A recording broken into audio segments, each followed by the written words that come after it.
Hey, what's up, fellas? I just got an actual email from the Office of Personnel Management that they wanted me to know that the last lawsuit that was filed against me as a supervisor of Pod 2 at the Appeals Management Center that I used to manage, which I had myself, 24 people underneath me, which means I was the manager of 24 people, so the total of us was 25. All that's been resolved, and they're going to pay me some money, but the only reason they're being equitable with me, the Office of Personnel Management in Washington, D.C., and the Appeals Management Center is in Washington, D.C., and what we would do is we would write informal hearing presentations, and we would adjudicate claims that veterans had that were deserved and that were disapproved at the city level, the county level, a state level, and then initially the federal level. And they would go to what's called the Board of Veterans Appeals, and the Board of Veterans Appeals would overturn 7 out of 10 of those decisions, and I would have to write them back anyway. All right. So here I am, a white male, and God forbid I'm in charge. Well, I'm in charge because I worked as a supervisor at the Disabled American Veterans for a number of years, arguing these cases in court. And then I got transferred to the Board of Veterans Appeals to write what are called informal hearing presentations for judges. And the biggest case I won was for over, I think it was, that case went to the Court of Appeals for Veterans Claims, and it was $680,000 for the veteran. Well, I'll tell you, this veteran applied for benefits in 1947 after he was one of those drivers. And if you ever watched the movie Private Ryan, Saving Private Ryan, and that's one of the videos I showed, he was one of the Navy boat drivers. And he didn't have a cupola anyway. And all he was applying for was mild hearing loss and tinnitus due to the gunfire on the beach. And you would have to beat him over the head with the stick to get his attention because he was deaf as a fucking post. So anyways, I win that case, and he wins all that money, and I become a mini superstar. So the Veterans Administration wants to take me away, and I was a supervisor at that point in time. I was making, I think it was $92,000 a year with the Disabled American Veterans, and they offered me a job as a GS-11 at the Appeals Management Center to be a rater. So I took that job because I had the ability to make a decision on behalf of a veteran. And a lot of the people that work at the Veterans Administration aren't fucking veterans.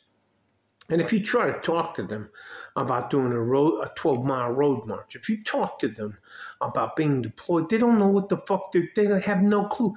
They have no clue about what it's like to be in the military, but they're fucking gonna decide your fate. So, and I used to go fucking round and round and round and round with them. So anyways, out of the 24 men and women that worked for me, I was the only veteran.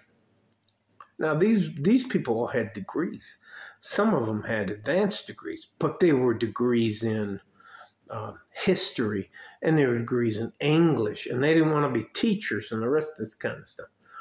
And they hated the fact that I was in charge, but they couldn't cite the law or anything.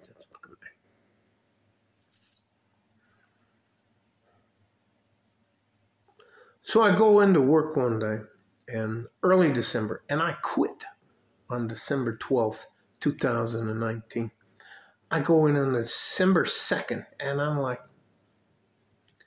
and I have 14 complaints against me, sexual harassment, all the rest of that kind of stuff.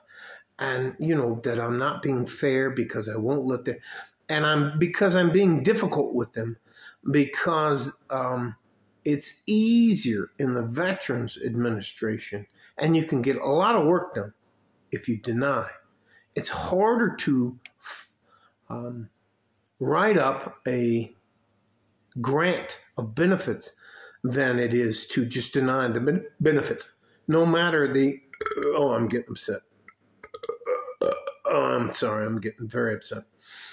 And I'm a veteran, and I'm a combat veteran. Look. Look at the fucking dent in my face. Look at the dent in my head. Look,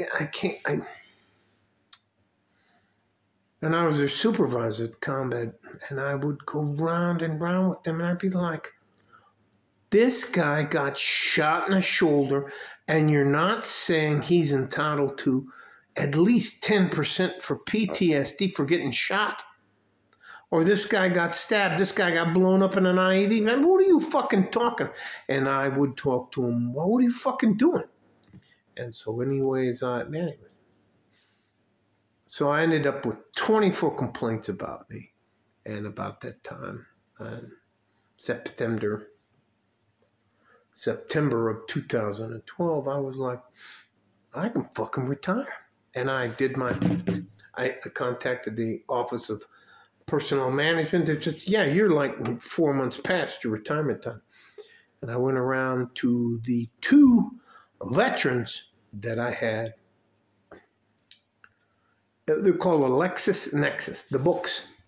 And I gave them each 8 LexisNexis going back so they could, it was still fucking, there's a difference between looking something on the computer and then going back and looking it up in the actual book. There's many times the computer's wrong and it's just fucking there. So, and that's how I used to win cases. And I was always judging cases on the basis of, hey, here's why this came up. I got a letter from the appeals management in Washington, D.C., asking me if I'd come back as a raider. Anyways, doesn't matter. No, that's not going to fucking happen. You know what? Because why am I the enemy? I'm a white guy. That's it. For most people, that's all they need to see. It doesn't matter that I'm a veteran. It doesn't matter that you can look on my face. Look at the... It doesn't matter what happened to me. You know what matters to them? I'm a fucking white guy, and I'm trying to tell them what to do. And they've been to college, and I haven't. And that was the deal. So, no, I'm not fucking going back there. But I will tell you this. 7 out of 10 decisions that anybody applies for in the Veterans Administration are overturned on appeal. And that's because the people that make those decisions were never in the military. They don't know anything about the society. They don't know anything about what it's like to stand at attention. I was shocked. Hey, you know, we're having, what did they say? We have a vacuum. What was a vacuum? What was it? We have a vacuous or something like that. Rather than just say they have a shortage of people who know how to adjudicate those cases. It's fucking there. Love you guys. And to you veterans out there who are like me, I'd never do it again. Look when I do this. Like, hey, 18 months of Walter Reed, learning how to walk and all the rest of that shit. Yeah. For what? Anyways, that's the people getting their yards done. Love you guys.